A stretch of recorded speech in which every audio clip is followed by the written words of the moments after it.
Well, Nice.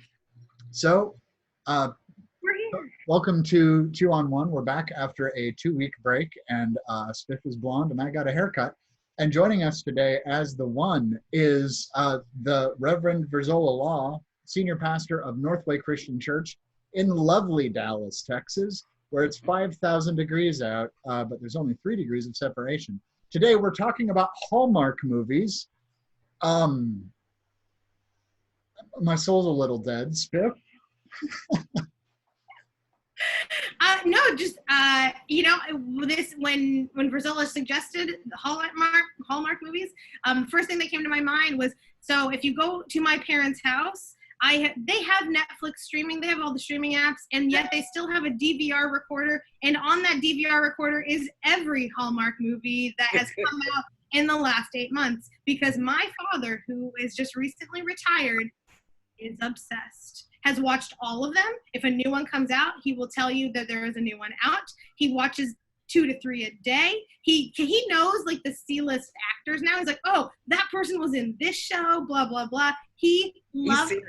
Oh, I'm dead serious. And so for me, it's an interesting topic, because it's not in my canon of things that I know well, but I know the archetype well. But it is something very special to me.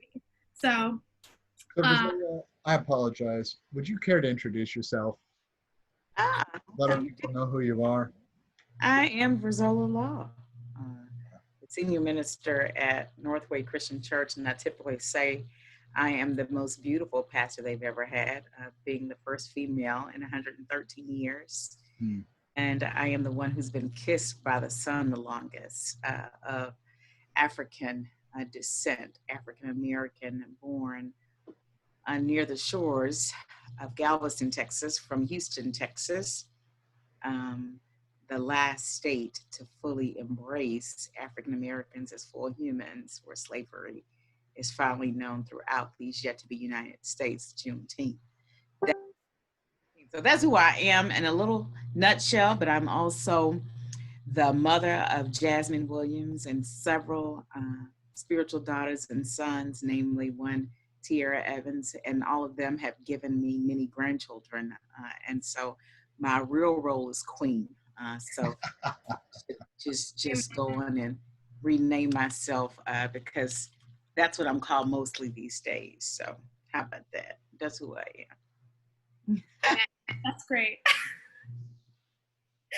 And so, Queen Virzola, there's an archetype there, I think, in these Hallmark movies. I put out on Instagram, if you aren't following us on Instagram at 2 on 1 Project, there's a couple story types that you can fill out. And one of them is like, what's the favorite kind of position that your lead characters are in? And one of them is, are they a prince or a princess or a queen? I really should have added. And so I guess let's kick it off with what do we as a society have to gain from these movies?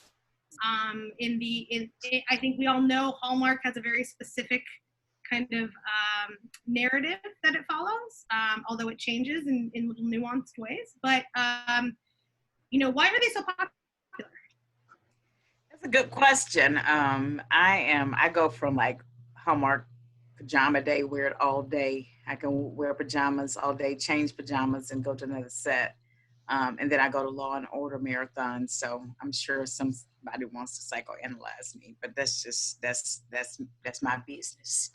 And so I will say, as I think about Hallmark in our society or culture in particular, there's this need for some Victorian ending. There's this need to see, no matter how conflict, no matter how many valleys, that somehow it gets tied up neatly in a bow. Somehow we get to see more fully who we can be when romance and love, and we bring all those things together. So I think that's just deep need for resolution. This silver lining, love wins all, it conquers all. So that there's enough drama in life. So at least for an hour, but not including commercials, probably about 42 minutes, right, or so, we can really just escape into a world where it will all be resolved. So I love that.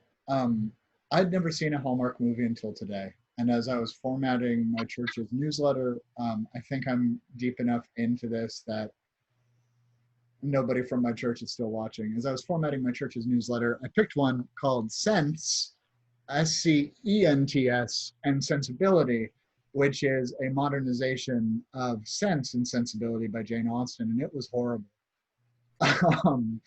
It starred Ashley Williams, who played Victoria on How I Met Your Mother. By the way, if we have any friends who want to talk about that train wreck of a show, please call me. And it also starred Marla Sokoloff, who is on The Firm, but she's most famous in my mind as Stephanie Tanner's friend who tried to get her to smoke cigarettes on Full House 1,000 years ago. Anyways, these two C-list actors, one is a perfume maker, and they adapted this marvelous Victorian story. And it was just, I mean, I like what you say about you have to let love win. And it was just so predictable. And I've read Sense and Sensibility, but it wasn't just because it was the plot of Sense and Sensibility.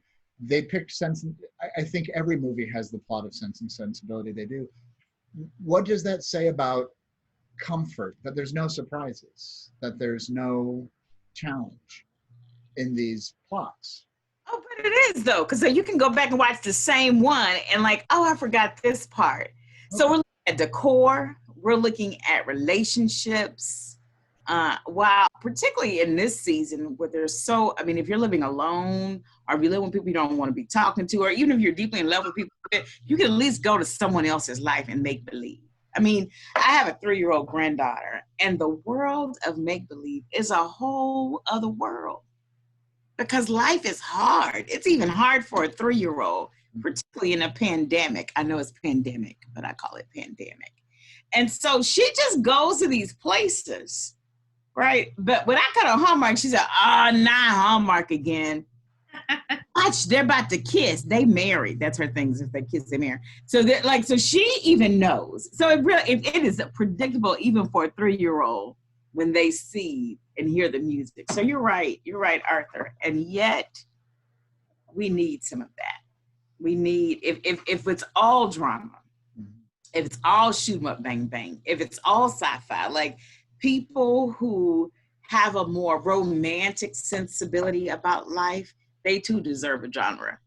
They too deserve, and I say about the church, there's a church for every hurt, there's a preacher for every creature. So there's a show for every, I don't know, have a rhyming word for that, but there is some show, some movie that allows us to just escape and to go into another world. And particularly in this season, I think people are looking for that. There's a story for all kinds of glory. No. I was like, he's gonna rhyme it. Where's Erin Dickey? Erin, when you need her. She's good at puns in rhyming.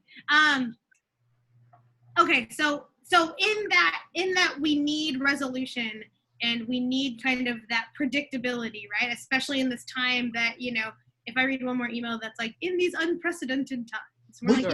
Which is from your dry cleaner or from like a website you bought one thing from 3 years ago. We understand your... Exactly. But so my question, I guess, then to that is, where does hope flourish in predictability? Where does hope flourish in predictability? If you know what is coming next, does hope flourish? Is there a space in which it can grow because you kind of know what comes next? Does that make sense? No, because the thing about Hallmark that's intriguing is that I think they did 10 years or whatever years of Christmas. Mm-hmm. Then when the pandemic, and it was clear it was going to be more than 2 weeks. And when they started advertising Christmas is coming in, and wasn't just going to be Christmas in July, the social media feed just kind of went crazy. People were like, yes! Like they literally were holding on, needing something beyond what is right now. Something beyond themselves, something that holds them, that can contain them, if only again for 42 minutes or an hour. Can I put my need to feed the poor? Can I put the fight against racism? Can I put the squabble I'm having with my children? Can I put that on hold long enough to just live into something that brings more delight, kind of expectation that brings some resolve to the world that I live in? I mean, it just went crazy. People were so excited that Christmas was coming again. If only all of those people would also show that enthusiasm and show up to church on Christmas. So okay, I like this because I mean, there's strings of Sabbath in this. Does hope inform Sabbath, or does Sabbath inform hope? Who is it that talks about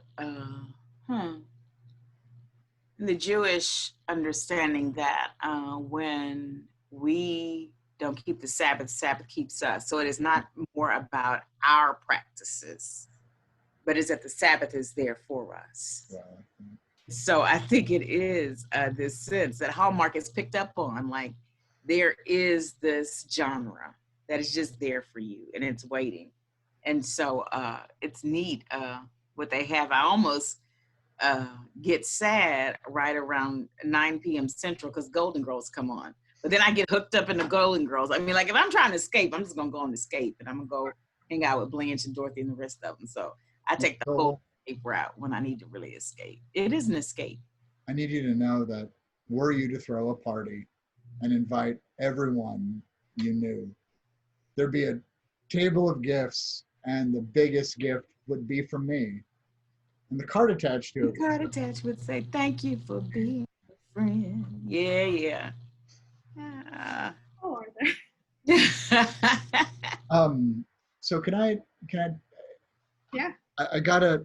It's not a digression. I just got to talk about this movie I saw for the first time in my life because I think I get the whole, like when I want spaghetti, I make my mom's spaghetti sauce, and my mom's spaghetti sauce was my grandma's spaghetti sauce, and it tastes a certain way, and the process even of making it is a certain way. So I really want to express my thanks that you've redeemed Hallmark movies for me, or at least I understand that better. But can I tell you about this movie that I watched, please, in about 3 minutes, and I won't say all of it, but like, but when you say that, like, so literally with Hallmark, right? It is particularly for females, and this is a very normative, generalistic statement. So there is this sense that this prince and princess motif, Cinderella, right? So there is some of that also with Hallmark, and so they've just made it more adult versions. They change characters, or change scenes, or change places,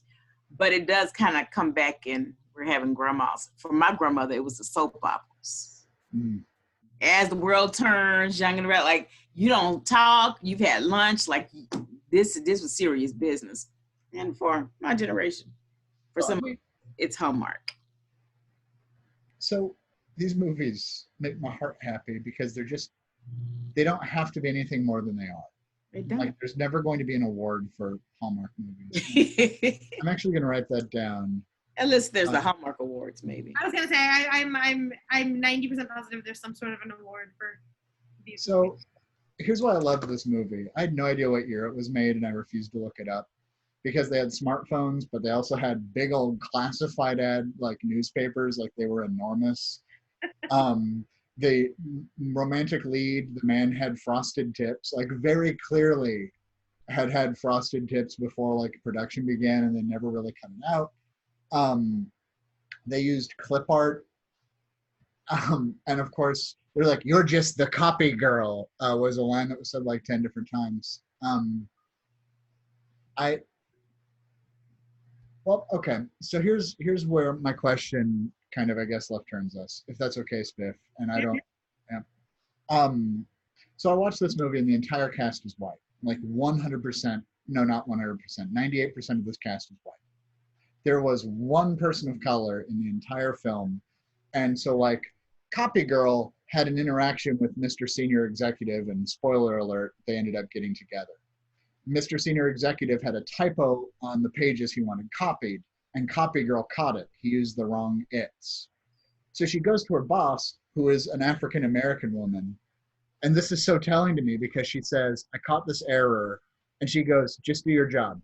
He didn't ask you to proofread it. Go back, finish binding it, go do the job you're supposed to do. And she said, well, I'm going to run it by him just in case. And she's like, no, he's a senior executive. Go do your job. And then, of course, he gets mad at her later, the copy girl, because she let him make an ass of himself. And that becomes that meet cute, essentially, to borrow the term that you asked if it was white nonsense or millennial nonsense. And we decided it was millennial. Are Hallmark movies in part white propaganda? I mean, not entirely, of course, but is there an air of, does it create a kind of normative white narrative? I don't know many movies or popularized shows that are not white propaganda. Mm-hmm. We can tell that even by who wins the award. So I wouldn't say, for me, my experience of them is not any different, because it's that a lot of the Twitter feed and Facebook and social media feeds from my friends were Black friends anticipating this Hallmark. So we have been cultured, conditioned, that is, to just accept it. And so the few Black Hallmark shows are mostly Black shows that have come out. And of course, people were getting all excited when that did start happening in the last couple of years. Mm-hmm. So it's business as usual, absolutely. If that's what you mean. I do. I'm trying to be more aware, and I hope I'm not asking ridiculous questions. And no, it is. I'm here for it. I am intrigued in this moment as people have been aware. I feel like a line from The Color Purple, because all my life I had to fight. Like, there's been this awareness. I'm 47, so for 47 years, like, yep, okay. You know, I remember getting dolls and coloring the dolls brown, you know, before I could start affording, we could afford, and they started making more than one or two brown skin or dark skin colored dolls. So that's just been the experience, the normative. And so this time, this season, I have more hope than ever that we'll ask these questions, and even, you know, on platforms like this, what we notice, what we're paying attention to. And then how then do we respond to that which we paid attention to know? Because once you know, my friend Valerie Bridgman says, you can never not know. Maya Angelou also says some things like that too.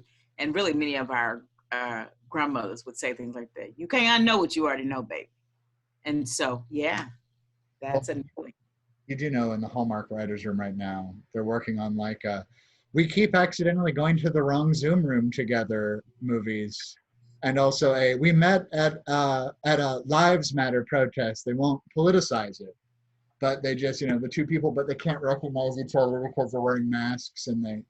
Yeah, the meet cute will be that, like, she doesn't have a mask to go into whatever, and he has an extra mask for her, because let's be honest, it's all heteronormative as well. So.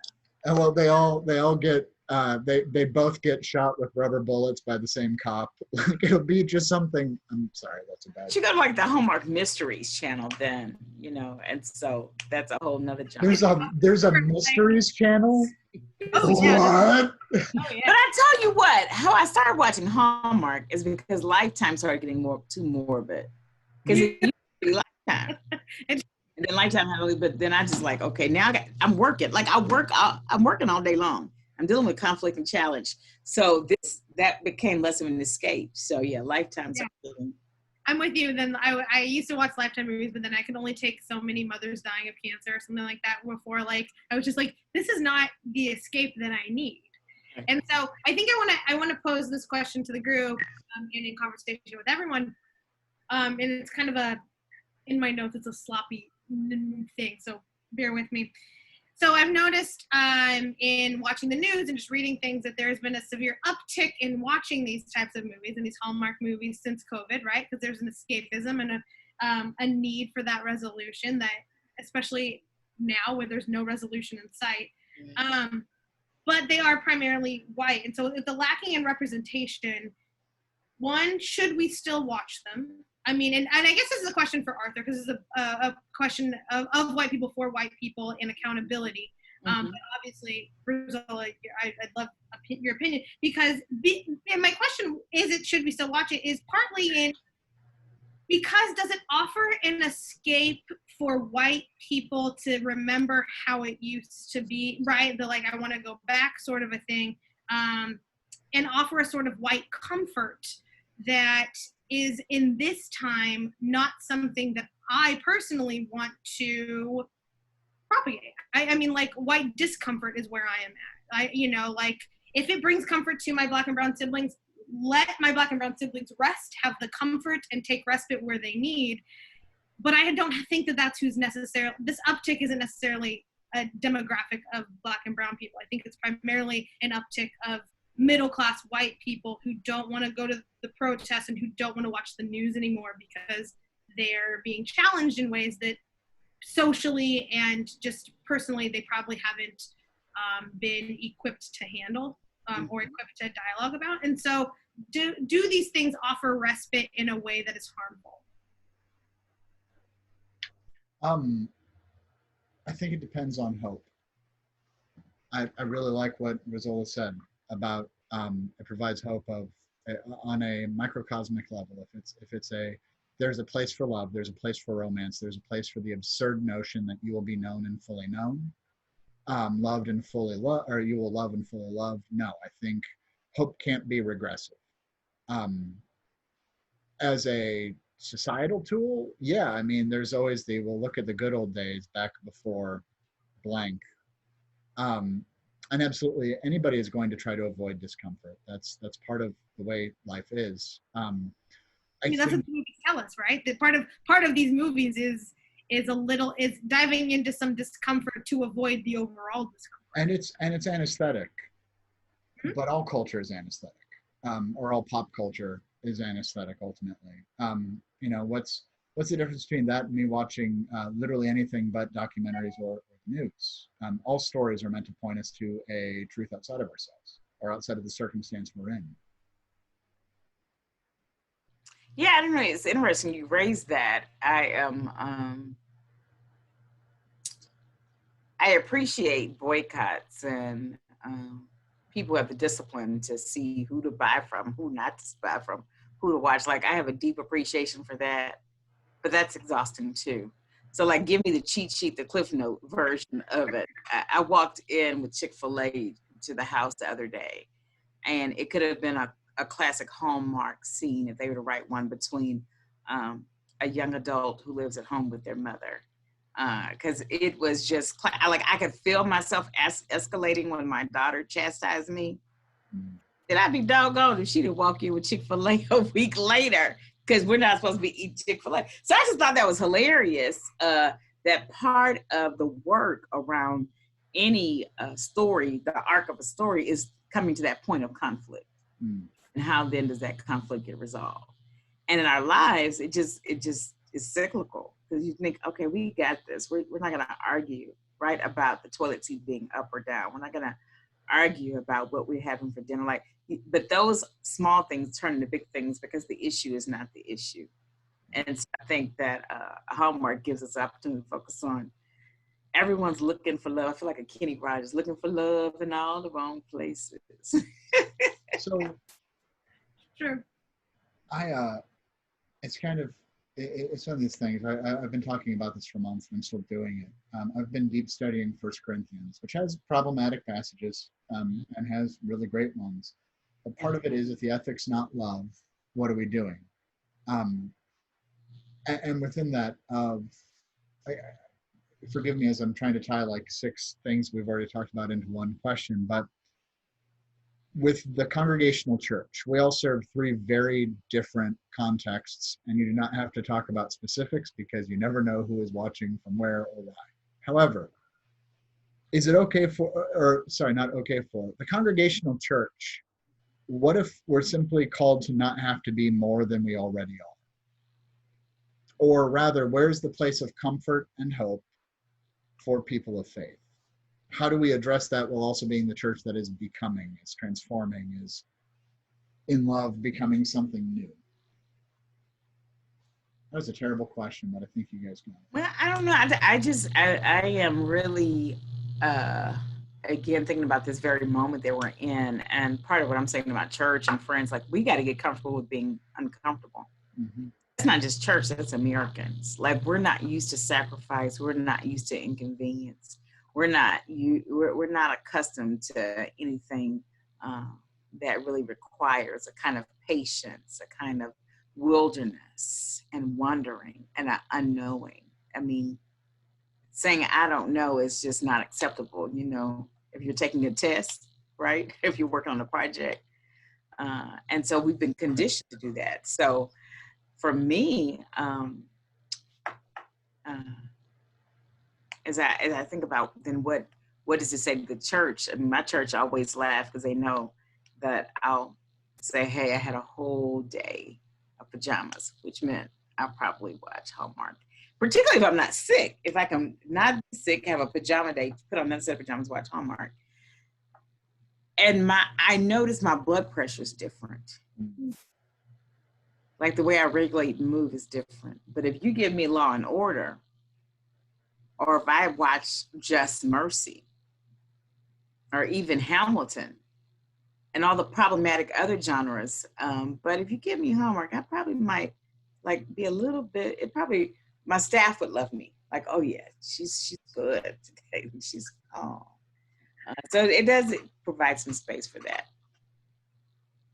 For me, I think, well, if I'm hearing your question correctly, Arthur, about like, why can't the church just be? I mean, if we're using the archetype of Hallmark movies as a kind of metaphor for the church, because I'm going to segue into another question I think in a minute, is okay. That the archetype, and I'm going to use, is like, I know that this is not the example in Arthur's movie, but it's generally like, woman, big powerful woman, maybe loses her job and has to like go back to her hometown and meets like which humble, is called like Ho Ho Ho Santa Town. Yeah, it was like Kringle Village or something. And then there's like, you know, the humble dude who like shows her the true meaning of who she's supposed to be or her roots, or, you know, and like there's like that blindness that he illuminates for her, and then like they clearly get together at the end, right? Mm-hmm. And so I'm thinking of the church as that kind of female protagonist. And why the church can't just be is because we have to keep meeting those dudes or that person that's going to enlighten us and move us forward, because none of those characters are meant to be stationary. Even the characters that are just the bit piece, like mailman that says, hey, right? Like, it's all about the community that we engage in that continues to call us to move into our best self. And so I think the stagnation of the church is the antithesis of, and is the is the antagonist of these movies. If she were to stay in her sadness and be like, oh, but I wanted to be a big exec and I lost my job, and she just like sits in, you know, first 5 minutes of a Bridget Jones movie where she's eating cupcakes and drinking wine, like if she just stayed there, you don't have a movie. You know, if Jesus didn't keep walking, you don't have the Gospels. If, you know, like well, that's a whole thing. And so conflict drives the story, and the conflict is, there's going to be conflict, but coming back again to the hope thing, it's conflict ultimately is triumphed by love, by hope, by this stuff.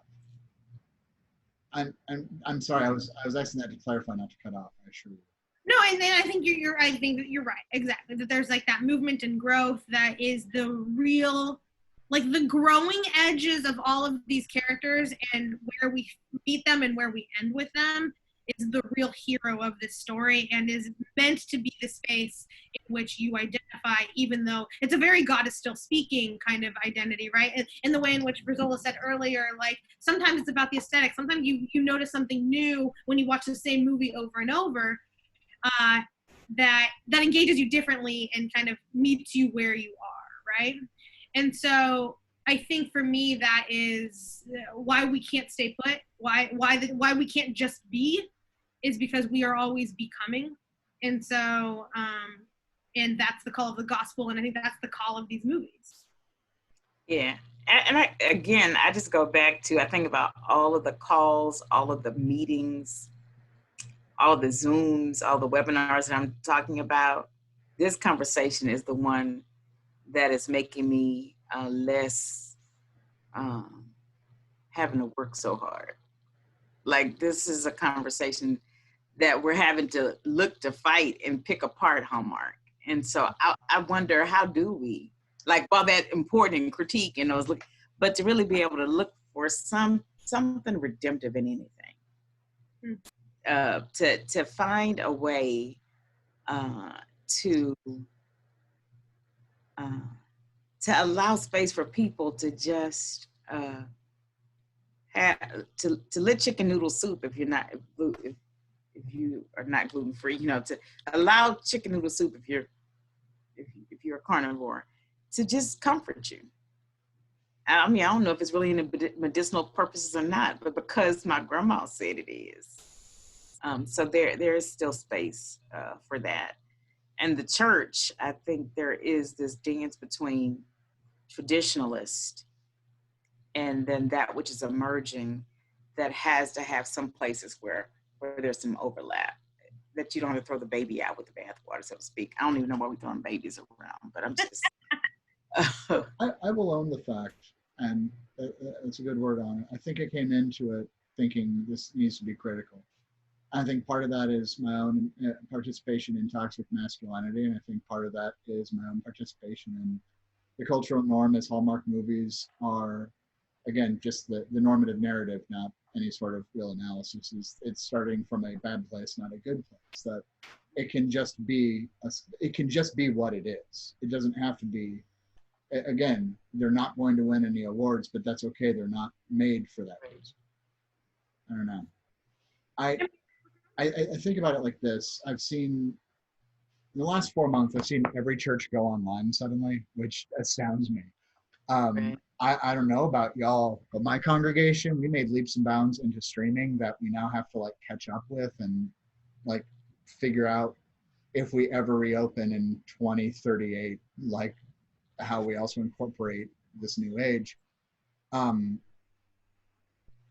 And it's one of these of, we're never going to have me up there in skinny jeans. Not that there's anything wrong with people who wear skinny jeans, just y'all have seen me from below this line. Joke, sorry. But we're never going to be anything that we're not, but we're still called to be what we're becoming. And I don't think I was fair to Hallmark movies in addition. So I apologize for my snarkiness. It's been a snarky day. Thank you. No. Back in the day when my brothers and dad and mom, they'd be watching Super Bowl, I'd change it to Lifetime. So now, and then I would run with the remote. But before the remote, I'd change it, and then they'd have to get up and move it. So I've been having back and forth with particularly with my males, but even the women in my family like football. I don't. So I've been using these escape routes for a long time. It is escape. If there was another movie and we had to do some deeper work, that would exhaust me right now. And so when y'all asked me, I wanted to find something that was just lighter. But it's a space for critique. But I'm looking for some laughter. If we want to critique, if we want to have conversations about comedians, that would be fun. I'm looking, joy is also resistance in this time of the pandemic, to find some space. I mean, when do people come to church? The way we come to church now virtually, and just create space for laughter and levity. Like, does it all have to be serious? Do we got to be deep all the time? My favorite question is, what makes God laugh? I mean, I asked it in almost every one of my seminary classes, and it's driven me for a while. And part of, for me, laughter has always been therapeutic and healing, especially we've talked about this before, like, I live alone right now, especially in COVID, so there's just like it's me and my cats. It's very lonely. What I have found helpful about these movies, because I watched a couple of them, and I'm going to give a shout out to my high school best friend, Brian Dare, who is in My Summer Prince.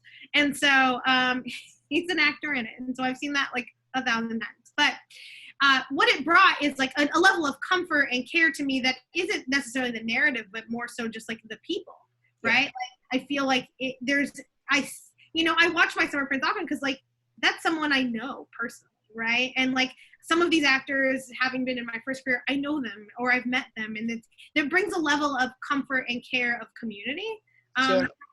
that we need right now. But in the same regard, it also makes me like, then I get invested, right? As I do with all of my friends' lives, as both of you have probably experienced, and me saying like, we got to do this or blah blah blah, because we are all three of us friends. You drove 2 hours to see me in a community theater production in Graham, Texas. I did. Like, I'll never forget that as long as I live.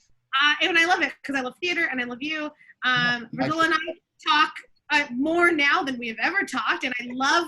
She's up late with me, so we get late night texts. And so when I am missing my real community, Sure.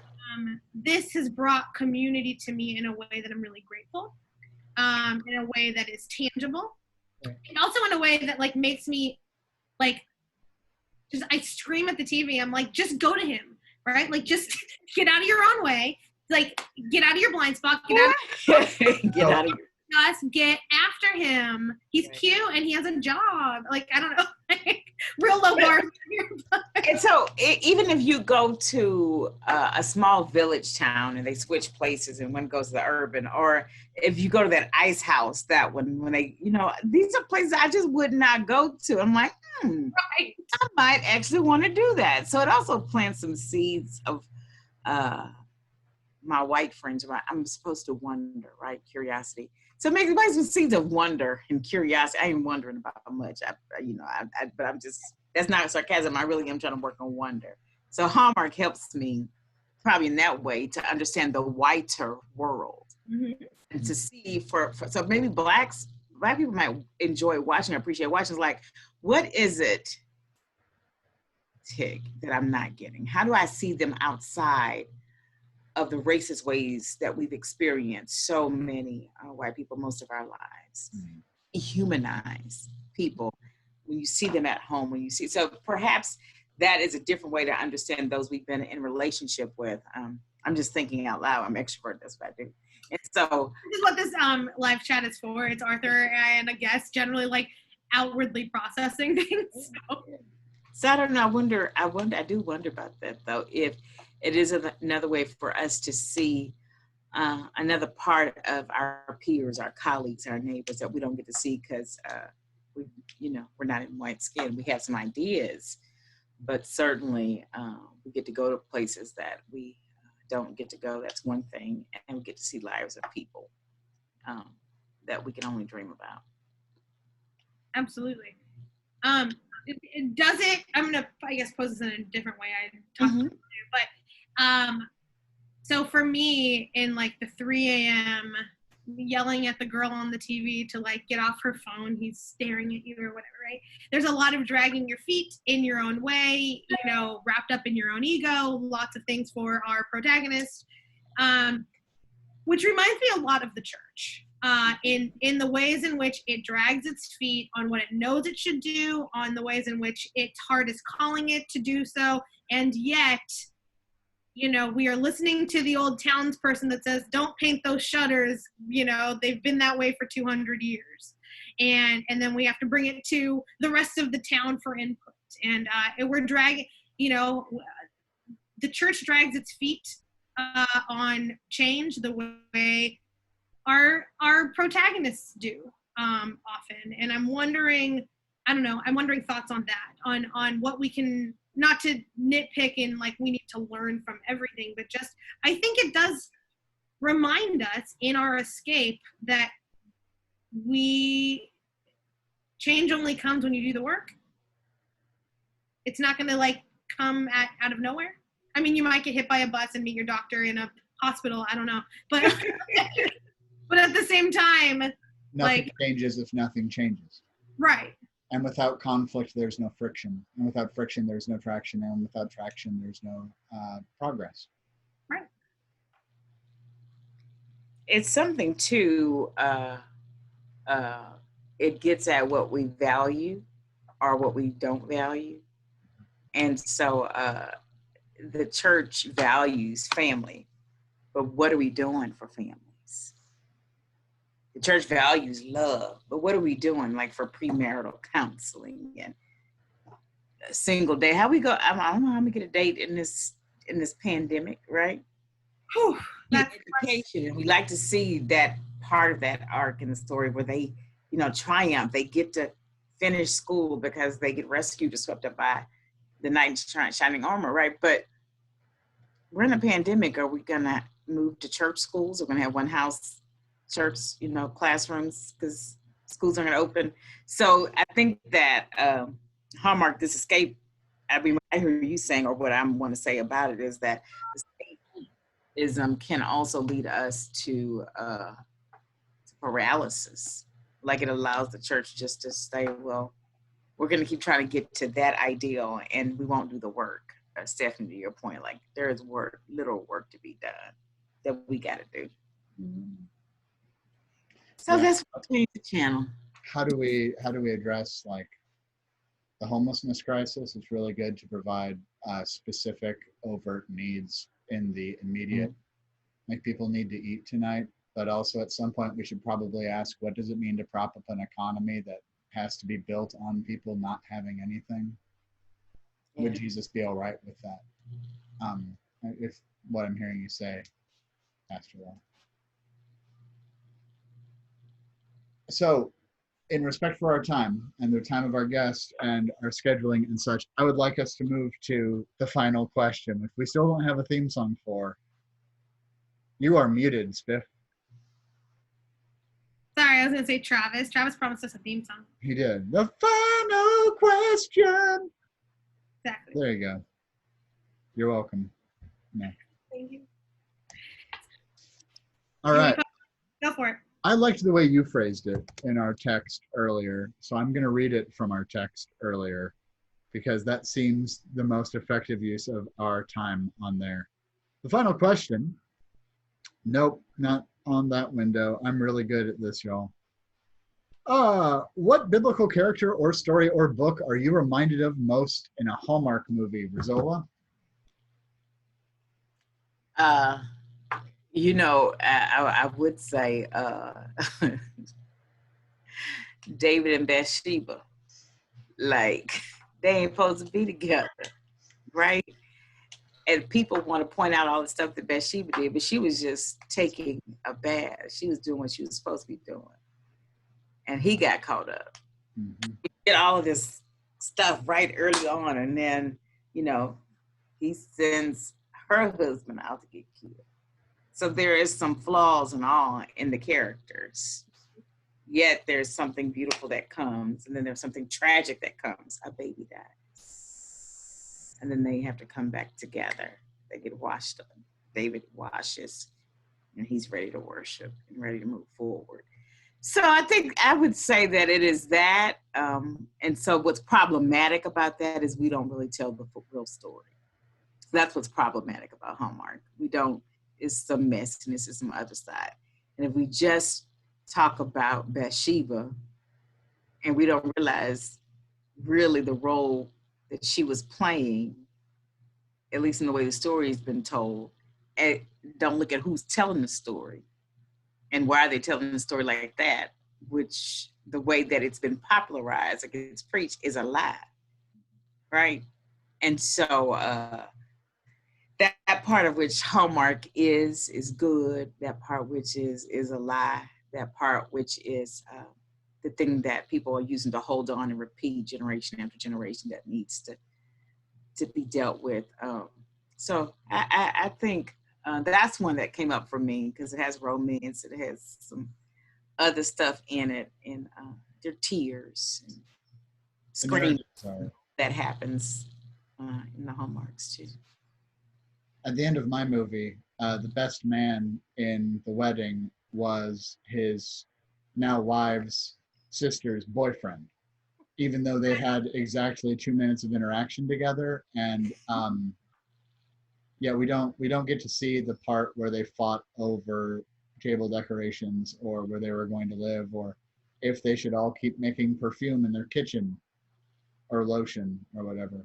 I'm going to throw out kind of in that same vein. It's I see it Jacob, Leah, and Rachel. You know, Jacob is just trying to make his fortune. Oops, he married the wrong one.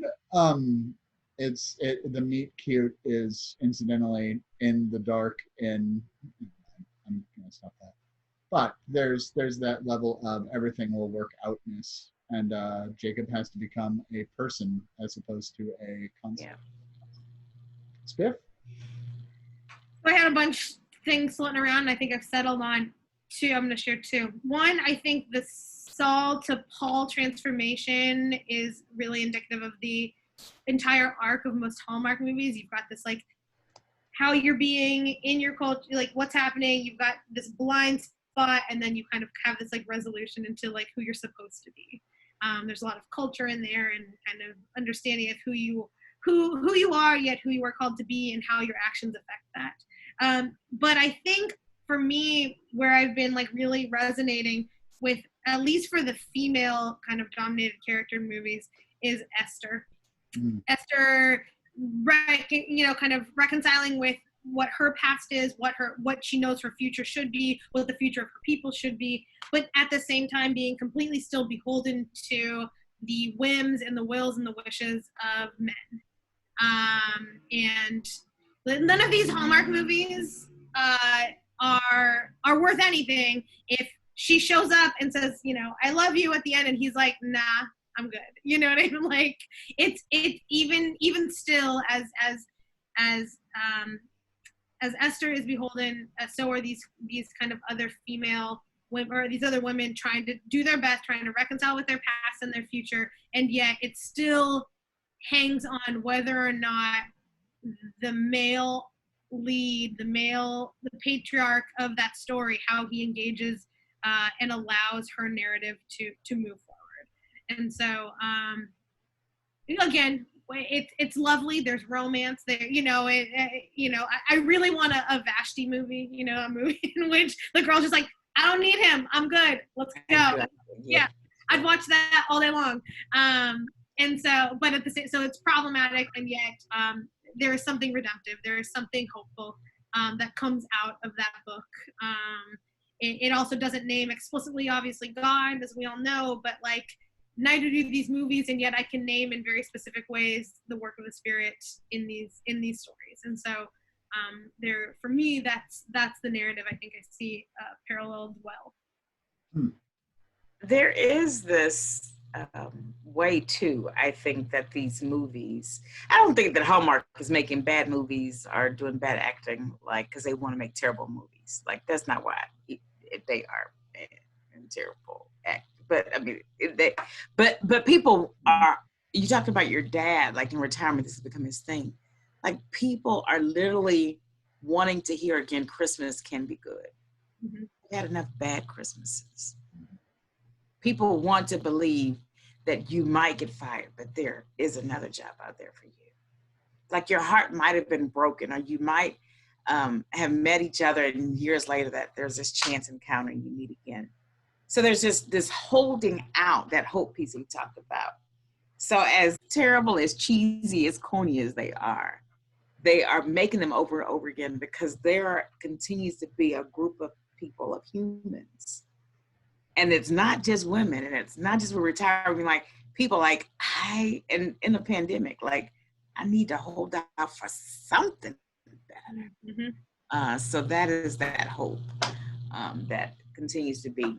And so it tends to show up as love when of Pauline literature, but the greatest of these is love. So yes, there's hope. Yeah, right? There's this faith, there's this deep trust that something's gonna happen. But when I was, I can't help but talk about summer camp. We did the summer camp. There's a hole in my heart that can only be filled by God. And so that there is something that people want to be loved. They want to be held. They want to be loved, be the beloved. And so there's something that makes them keep producing these movies. I don't know how they're going to do it now in the pandemic. And I guess it's just a Zoomer movie. It's going to be a Zoomer. Yeah, y'all might be on this.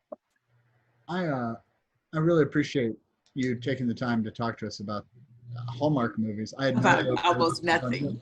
No, but it's about hope, and it's about narrative, and it's about resilience. This is Remind- love, right? It's all about the love that it brings and stuff. Now everybody gonna want to watch Hallmark and then go be deep tomorrow. Y'all go be deep tomorrow. Well, you reminded me of a line. You just want to hang out in the shallow end sometime. Just hang out. Shallow end. You can hang out in the shallow end of the pool. So there's a line at the middle of, as they figure out the scheme, and the boyfriend says to the female lead, she goes, "I don't know who to trust." And he goes, "You can trust me." And she goes, "Okay." And I wrote that down because I was like, this is probably the root of all of your problems, ma'am. But then, with this, faith is trust. Faith is belief. Faith is an eagerness for relationship. And what community can be built when, and I mean this in earnest, when we believe people, right? Mm-hmm. I mean, if we stop picking apart every single person, right? That's part of what cancel culture is and all of that, which is a whole other conversation. But sure. When we start to say, like, this is who I like, when people show you who they are, believe them, right? And so, like, I kind of like that, Arthur. I like that simple, like, who can I trust? You can trust me. Okay. Like, how is that not the kingdom? Is that not like what we're really after, in the hope and the love of these movies, of what we're building in community, of what we're doing in our day-to-day lives? So since we're putting it out there and we're dreaming, maybe someone's watching this and they're seeing their wife to be, and this whole village will come around and they will pull our wedding off at the last minute. So we're not going to go in debt trying to impress people. All right, I put it out there. Let's write that one. Okay. I'll be a good actor in that one. I will. I would cast you in a heartbeat. I love that. So. Okay. Okay, we're gonna end on love and putting that out into the world. I love it. Love out in the world. Put it out. Amen. So, thank you again, Virzola. You are one of my absolute favorite human beings, and I'm so honored and glad. We are both so honored and glad that you have agreed to be our guest number 7 on 2 on 1, the accidental pair interviewing clergy about pop culture show that just became what it becomes. In the next 3 weeks, we have the Hamilton Triad coming up. Next week, the Reverend Shonda Jha is joining us to talk Hamilton. And then the Reverend Megan Pegler is joining us to talk Hamilton. And then the Reverend Heather Hagenduff is joining us to talk Hamilton. And though she doesn't know it yet, and I hope she's available, we're working on getting Whitney Waller Cole back. I saw a Queen to everyone. Can I get some jambalaya? Yeah, you can. We're going to work on Wetter, Hotter American Summer.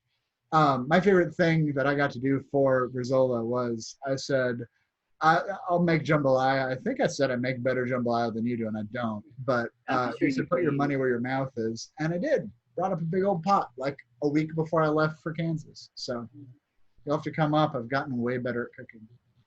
Yeah. All right.